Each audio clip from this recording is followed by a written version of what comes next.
금리 인상이 계속 지금 예정이 돼 있기 때문에 금리가 올라가면 상대적으로 부동산 경매 물건은 늘어난다는 통계 자료가 있거든요. 그래서 경매 물건은 좀 늘어나지 않을까. 부동산 경매는 법원에서 진행되기 때문에 민사 집행법상의 법률적인 부분도 매우 중요하지만 그 부동산을 대상으로 하기 때문에 부동산 관련 지식도 매우 중요합니다.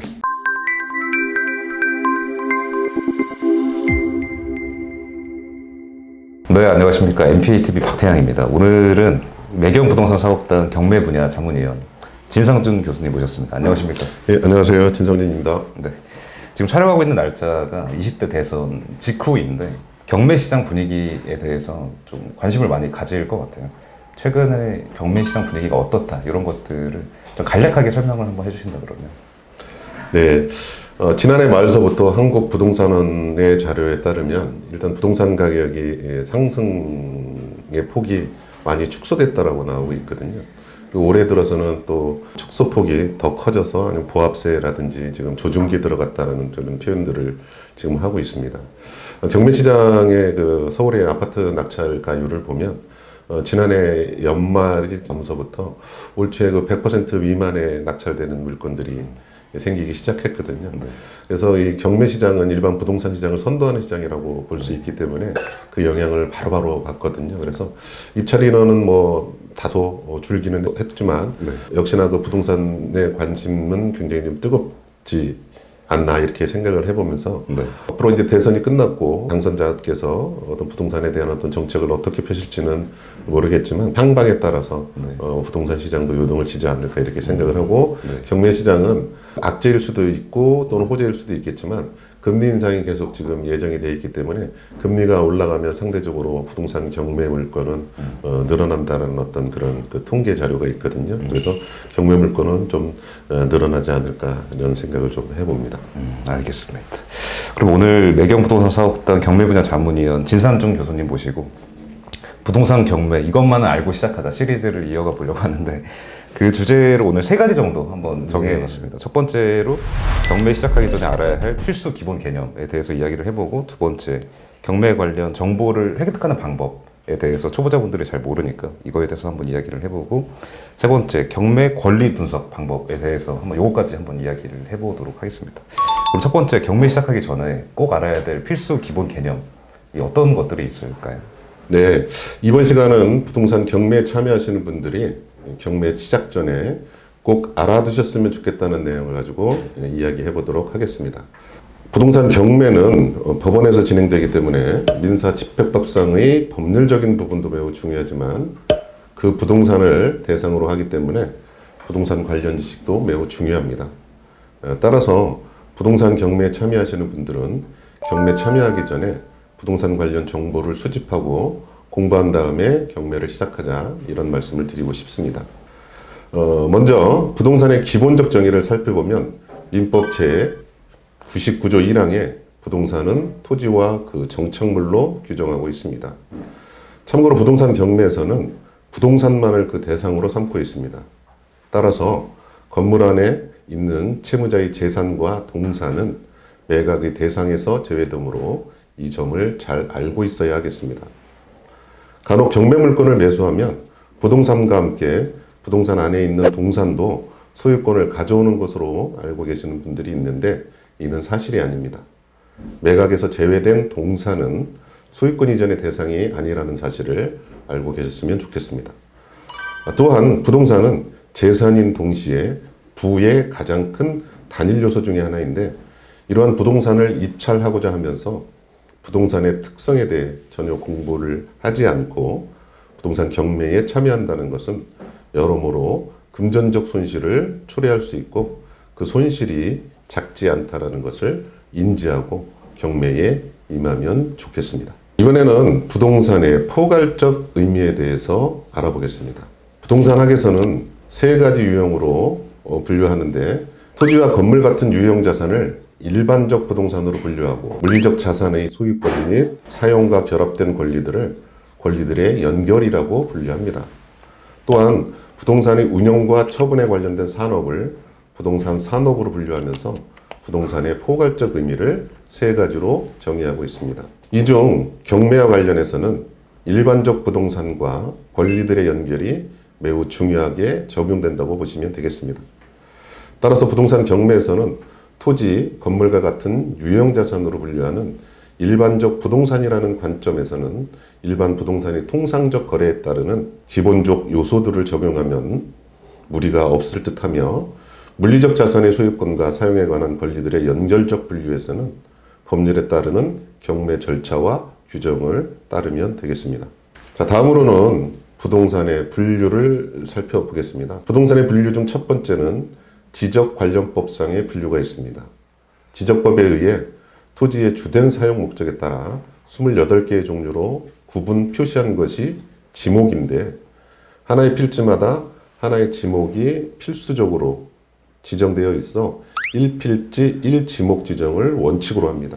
지목의 종류에는 보시는 바와 같이 1번 전을 시작으로 28번 잡종지까지 구분이 되어 있는 것을 알 수 있습니다. 경매로 부동산을 매수하려는 분들은 지목의 종류가 정해져 있고 그 지목에 따라 지상에 세워지는 건물의 종류와 용도가 다르다는 것을 알고 계셔야 본인이 사용하고자 하는 용도에 맞지 않는 물건을 매수하여 손실을 보는 경우가 없다는 것을 잘 알아두시기 바라겠습니다. 자, 다음으로는 두 번째 분류로서 계약법에 의한 분류가 있습니다. 국토의 계획 및 이용에 관한 법률에 의해 용도 지역, 용도 지구, 용도 구역으로 구분되어지며 이는 토지의 경제적, 효율적 이용과 공공복지 증진을 위해 전체 도시계획 구역을 대상으로 지정되며 중복 지정은 불가능합니다. 지목의 분류 때와 마찬가지로 용도 지역, 지구, 구역에 따라 용적률과 건폐율 그리고 규제사항이 각기 다르므로 경매로 부동산을 매수하려면 이러한 규정 또한 잘 알고 접근해야 원하지 않는 부동산을 매수하여 금전적 손실로 이어지는 실수를 줄일 수 있습니다. 부동산의 분류 중 세 번째는 준부동산입니다. 민법이 규정하는 부동산은 토지 및 그 정착물이지만 부동산 평가활동 등에서 특정의 동산이나 동산과 일체로 된 부동산 집단을 부동산에 준하여 이를 준부동산으로 규정하고 있습니다.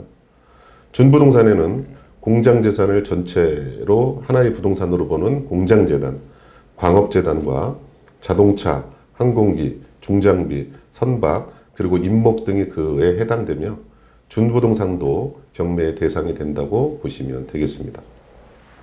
이 중 주목할 점은 임목에 관한 법률에 의해 소유권이 등기된 임목은 건물과 비슷한 권리로 인정되며 매각에서 제외된 등기된 임목은 법정지상권의 개념으로 접근해야 하므로 이러한 것들을 잘 알고 있어야 당황하지 않고 경매에 참여할 수 있습니다. 자, 이번에는 부동산의 특성에 대해서 알아보도록 하겠습니다. 토지의 자연적 특성으로는 위치의 고정성에 의한 부동성, 비생산성에 의한 부증성, 비소멸성에 의한 영속성, 비동질성에 의한 개별성, 연결성에 의한 인접성 등의 특성을 가지고 있습니다. 이 중에서 중요하게 볼 사항은 부동성과 부증성, 그리고 영속성의 특성입니다. 부동성이란 부동산은 움직일 수 없다는 특성으로 부동산의 입지를 중요하게 생각해야 합니다. 내가 매수하고자 하는 경매 부동산의 주변 환경에 의해 그 가치가 형성된다는 점을 반드시 기억해야 합니다. 부증성이란 토지는 증가할 수 없다는 특성으로 인위적으로 토지를 생산할 수 없다는 것입니다. 따라서 토지는 공급의 한계성을 가지고 있으므로 수요와 공급의 측면에서 어떤 지역에 수요가 많은지에 따라 가치가 높게 형성될 수 있으므로 어떤 지역의 토지를 경매로 투자할 것인가는 이러한 특성을 잘 이해하고 결정할 필요가 있겠습니다. 영속성이란 토지는 없어지지 않고 계속 존재한다는 특성으로 토지는 부동산의 기본적 재료로 보는 관점으로 바라보는 것이 올바르다고 하겠습니다. 자, 이에 반해 토지의 특성과 대비되는 건물의 특성을 살펴보면 건물은 이동 가능성이 있고 생산 가능하며 비영속성으로 인해 철거 후 다시 지을 수 있는 특성을 가지고 있습니다.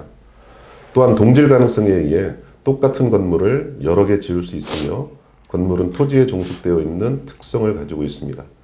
이러한 특성에 의해 건물보다는 토지의 관점에서 부동산을 바라보는 것이 좋으며, 특히나 집합 건물의 매수에 관련해서는 대지권의 지분이 큰 것을 매수하는 것이 장기적인 관점에서 매우 중요하다는 것을 알아야 합니다. 자, 지금까지 설명드린 바와 같이 부동산의 원론적인 개념과 특성을 이해하고 부동산에 접근한다면 실패 확률보다는 성공 확률이 높은 투자로 이어졌을 거라 확신하면서 부동산 투자는 그 특성상 단기가 아닌 장기적인 관점에서의 투자임을 명심하기 바랍니다. 경매 필수 기본 개념에 대해서 알아봤는데 다소 이게 경매 초보자들이 느끼기에 좀 답답할 수 있는 내용이라고 생각을 하는데, 두 번째 주제로 정확한 정보를 제공하는 유료 경매 사이트라는 주제로 한번 이야기를 해보려고 합니다. 제가 이제 부동산의 특성을 설명을 드린 이유는 초보 경매 투자자들이 어떤 그 법원에 이제 부동산만을 바라보고 경매를 시작하는 부분들이 굉장히 많습니다. 그런데 부동산의 특성을 이해하지 못하고 투자했다가는 실패하는 경우들이 굉장히 많기 때문에 일단 그 중요성을 먼저 강조드린 거고요. 그야말로 정보의 홍수 시대입니다. 정보통신의 발달로 정보의 전달이 실시간으로 이루어지고 있습니다. 부동산 경매의 경우도 이용자의 편리성을 위해 다양한 정보를 제공하는 경매 정보 회사들이 많습니다. 하지만 경매 정보 사이트 중엔 제공되는 정보의 신뢰도가 낮고 부실한 정보의 업체들도 존재합니다. 특히 무료 사이트나 저렴한 가격의 정보 회사는 그 신뢰도가 떨어지는 경우가 있으며 정확한 정보 전달력에 있어서 부족한 경우도 발생합니다. 따라서 정보가 정확하고 신뢰성이 높은 경매 정보를 제공하는 회사를 선정하는 것이 좋습니다. 부정확한 정보는 법률의 규정을 원칙으로 하는 법원 경매의 특성상 여러 가지 손실을 가져올 수 있습니다. 부정확한 정보는 곧 금전적 손실과도 직결된다는 사실을 기억하기 바랍니다. 자, 화면에 자료에서 보는 바와 같이 공식적인 경매 정보를 제공하는 대한민국 법원의 법원 경매 정보 사이트입니다. 법원에서 제공되는 정보는 공신력이 있습니다. 법원 경매 정보 사이트에는 각 법원별로 경매 물건이 등재되어 있으며 매각 2주 전에 매각 공고를 하고 매각 일주일 전에 매각 물건 명세서를 공개하고 있습니다. 여기서 초보자들이 가장 아쉬운 점은 입찰 전에 가장 신뢰할 수 있는 대한민국 법원 경매 정보 사이트를 확인하지 않는다는 것입니다. 입찰 일주일 전에 공개되는 매각 물건 명세서는 매우 중요하고 법적으로 신뢰할 수 있는 공식적인 자료이므로 반드시 확인하고 입찰하는 것이 불측의 손실을 방지하는 것이며 안전하다고 하겠습니다. 자, 이에 반해 사설 경매 정보 사이트의 대부분은 자료에서 보시는 바와 같이 대법원 경매 정보 사이트에서 자료를 내려봤습니다. 여기에 각종 공부상의 자료와 사진, 권리 분석 등과 통계까지 더해 이용자들에게 유용한 정보를 제공하고 유료로 사이트를 운영합니다. 따라서 유료 경매 정보 사이트는 이용자들에게 유용한 정보를 제공하는 측면에서는 편리하지만 법원에서 제공하는 정보만큼의 법적 효력은 없습니다. 입찰하고자 하는 물건이 있다면 반드시 법원에서 공고하는 매각 물건 명세서와 공부상의 자료를 확인하는 것이 실수하지 않는 방법입니다. 검증되고 정확한 정보를 제공하는 유료 사이트의 선택은 초보자들에게 실수를 줄이는 방법 중에 첫 단계라고 보시면 되겠습니다. 자, 자료 화면에서 보시는 바와 같이 좌측은 대법원의 공식 자료이고 우측은 유료로 경매 정보를 제공하는 옥션원 정보회사에서 대법원의 자료를 바탕으로 추가 정보를 제공하고 있는 모습입니다. 저의 경우는 옥션원 자료를 20년 가까이 구독하고 있습니다. 제공되는 자료의 신뢰성이 높다는 걸 제가 사용하면서 경험했기 때문입니다. 사설 정보 업체는 법적인 책임이 없습니다. 따라서 정확한 정보를 제공하지 못하는 무료 사이트나 저가의 사이트보다는 다소 가격이 있더라도 신뢰할 수 있는 유료 경매 정보 업체의 자료를 보시는 것이 부실 정보로 인한 손실을 막을 수 있습니다. 편리한 정보에 접근을 위해서는 유료 사이트를 이용해야 하지만 정확한 정보를 얻기 위해서는 법원에서 공개하는 매각 물권 명세서를 신뢰하는 것이 좋습니다. 자, 기억하세요. 법원은 규정과 규칙을 원칙으로 하기 때문에 실수를 인정하지 않습니다. 네. 이렇게 해서 경매 관련 정보를 획득할 때 주의해야 될 점에 대해서 말씀을 해주신 것 같아요. 그래서 오늘 영상의 마지막 주제이자 세 번째 주제, 부동산 권리 분석의 실수는 금전적 손실을 초래한다라는 주제에 대해서 여쭤보려고 하는데 이게 어떤 의미일까요? 권리 분석의 실수는? 예, 상당히 이제 중요한 내용인데 앞서서도 언급드렸듯이 법원은 규정과 절차에 따르는 네. 그런 그 실행을 하기 때문에 초보자들이 이 권리 분석을 잘못해서 손실을 보는 경우가 굉장히 많습니다. 일단 입찰표가 내 손을 떠난 이후에는 다시 되돌릴 수 없다라는 것을 반드시 좀 명심했으면 좋겠다라는 생각을 가지고 자료를 보면서 수업을 하도록 하겠습니다. 알겠습니다. 경매의 가장 기본은 부동산에 대한 권리 분석입니다. 권리 분석이란 공부상 자료를 통해 경매 물건에 등재되어 있는 물건과 채권 등이 매각 후 소멸될 수 있는지를 파악하는 것입니다.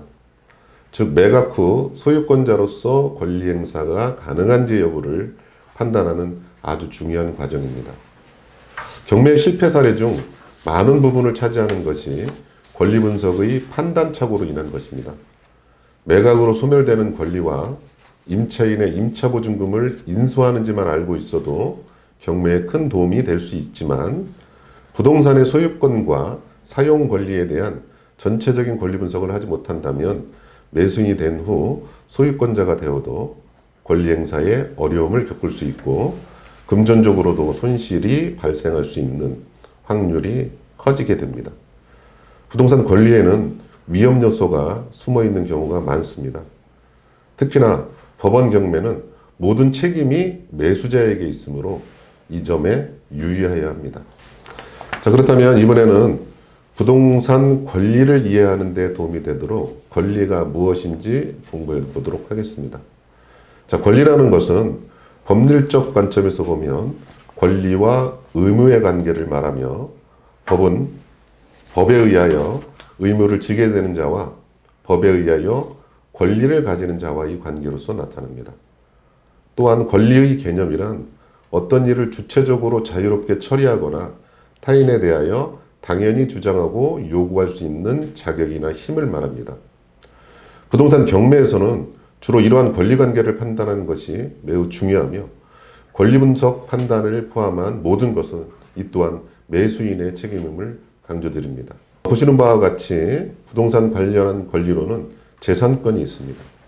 재산권이란 금전으로 평가될 수 있는 권리의 총칭을 말하며 여기에는 물권과 채권이 있습니다. 이 부동산 경매에서는 물권과 채권이 굉장히 중요하다는 사실을 알고 계셨으면 좋겠습니다. 자, 쉽게 말해서 물권은 사람이 부동산을 지배할 수 있는 권리로, 채권은 개인과 개인 간의 채권 채무 관계 정도로 이해하시면 되겠습니다. 참고로 우리의 법은 물권 우선주의를 채택하고 있습니다. 부동산 경매에서는 이 물권과 채권의 개념이 매우 중요하므로 이러한 권리들은 공부를 통해서 지식을 쌓아야 합니다.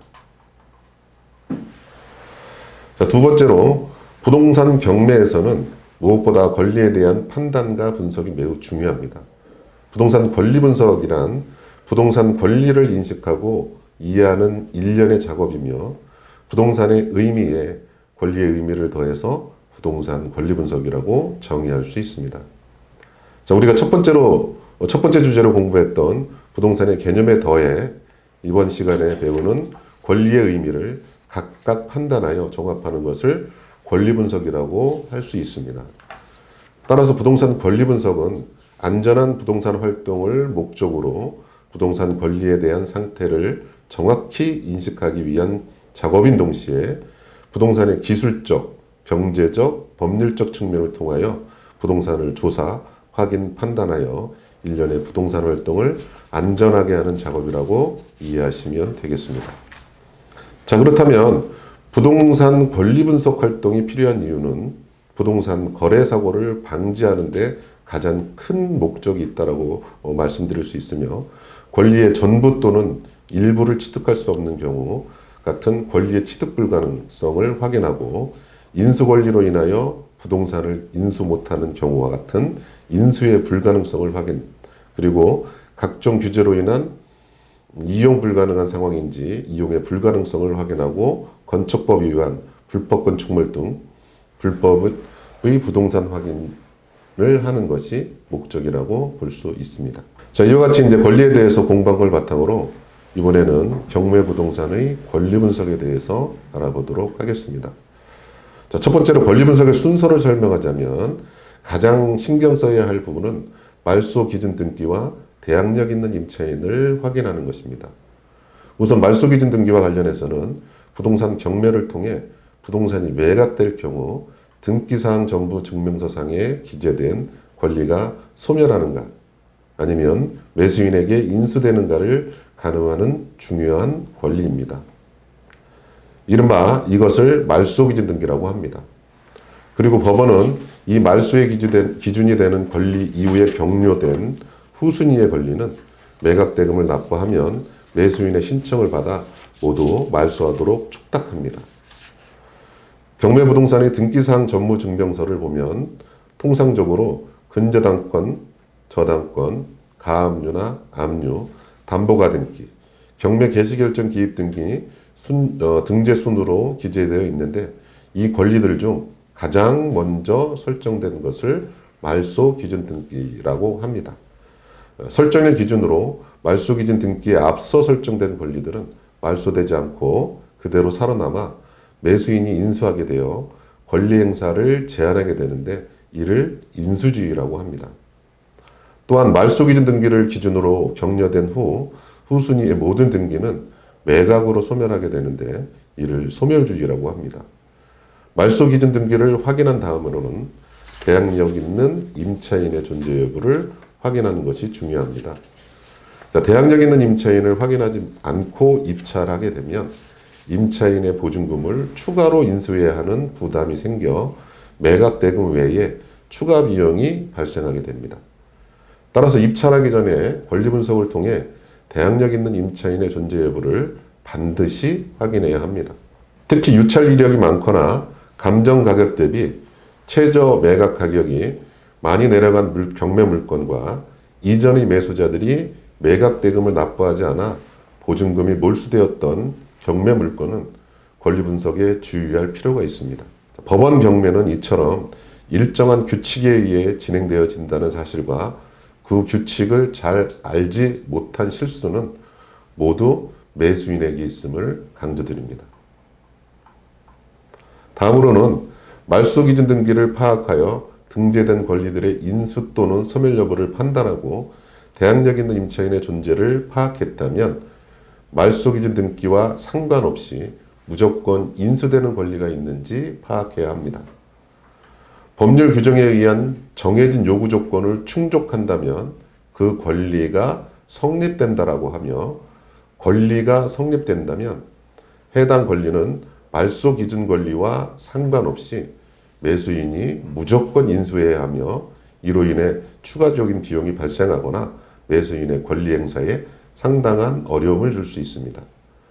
따라서 원칙적으로 말소되지 않으며 성립된다는 권리는 무조건 인수하는 권리를 파악하는 것이 매우 중요하며 이러한 권리들에는 유치권, 법정이상권, 분묘기지권 등이 있으며 이러한 권리들에 대해서는 별도의 권리 분석을 필요로 합니다. 다시 강조하지만 모든 책임은 매수인에게 있으며 경매에서의 실수는 곧 금전적 소실로 이어진다는 것을 명심하시기 바랍니다. 자, 이상으로 부동산 경매 이것만을 알고 시작하자 세 번째 주제 권리 분석에 대한 내용을 마치도록 하겠습니다. 네, 이렇게 해서 매경 부동산 사업단 경매 분야 자문위원 진상준 교수님과 경매 이것만 알고 시작하자 시리즈 첫 번째 시간 세 가지 주제에 대해서 알아봤는데 첫 번째 필수 기본 개념 그리고 경매 관련 정보 획득 방법 그리고 권리 분석 방법에 대해서 알아봤는데 경매 초보 투자자분들한테 도움이 됐으면 하는 생각으로 기초 개념을 다질 수 있게 이제 그런 내용을 준비해봤고 다음 시간부터는 경매 현장에 답이 있다라는 주제로 조금 더 실질적인 내용 한번 준비해서 돌아가 보도록 하겠습니다. 긴 영상 봐주셔서 감사하고 앞으로도 더 좋은 내용 올릴 수 있도록 노력하겠습니다. 감사합니다. 감사합니다. 네, 수고하셨습니다. 수고하셨습니다.